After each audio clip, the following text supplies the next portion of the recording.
কোনোভাবেই ভালো যাচ্ছে না অপু বিশ্বাসের। অথচ এই বছর নিয়ে কতই না পরিকল্পনা করেছিলেন অপু বিশ্বাস। অপু বিশ্বাস একটি শোতে বলেছেন অপু বিশ্বাস, "সামনের বছরে আমার অনেক পরিকল্পনা।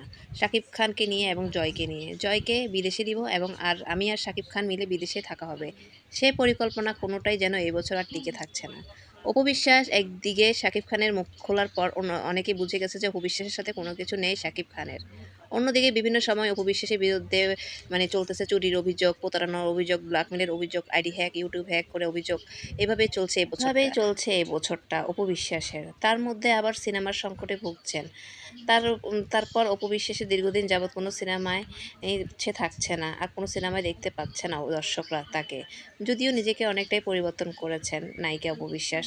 যদিও তিনি বলেন বিভিন্ন শোতে যে এবছর তার ২ টি সিনেমা আসবে। তিনি সাইন করেছেন ২ টি সিনেমায়। আর এটার শুটিংও খুব তাড়াতাড়ি শুরু করতে যাচ্ছেন।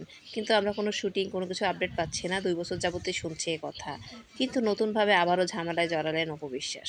শেখ হাসিনার সময়ে শেখ হাসিনার ছত্রছায়ায় থেকে অনেকের সাথে উনি দাপট দেখিয়েছেন। অপু বিশ্বাস সে সাথে তিনিও এমপি হওয়ারও স্বপ্ন দেখেন। ২ বার নমিনেশনও নিয়েছিলেন কিন্তু এমপি হতে পারেনি। যার কারণে উনি আওয়ামী লীগের হয়ে আবার উনি কিন্তু বিভিন্ন সময় আওয়ামী লীগের হয়ে বিভিন্ন সময় বিভিন্ন জায়গায় উনার দাপট দেখাতেন। সবসময় ভাষণ দিতেন। এমনকি তার ফলশ্রুতিতে তিনি এখন ঝামেলায় পড়েছেন। এসব দাপট দেখাতে দেখে এখন সে মামলা হামলায় ঝামেলায় জড়ালেন। তাছাড়া অপু বিশ্বাস, নুসরাত, ভাবনা সহ অনেকেই এই ঝামেলায় জড়িয়েছেন। তাদের মধ্যে অপু বিশ্বাসকে নিয়ে যদি বলি, তিনি একটু বেশিই বাড়াবাড়ি করতেন। সেই সময় বিভিন্ন শোতে গিয়ে বিভিন্ন তেলমর্দন করতেন, কথাবার্তা বলতেন। অপু বিশ্বাস বিভিন্ন এমপি মন্ত্রীদেরকে পাড় চাপতেন, তেল মারতেন।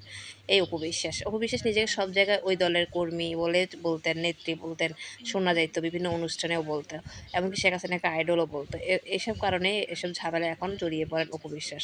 তবে এসব থেকে বেরিয়ে আসতে পারবে কিনা সে ব্যাপারে জানা না গেলেও এর আগেও অনেকবার এসব ঝামেলায় জড়িয়ে তবে সেসব তার কোনো ক্ষতি হয়নি।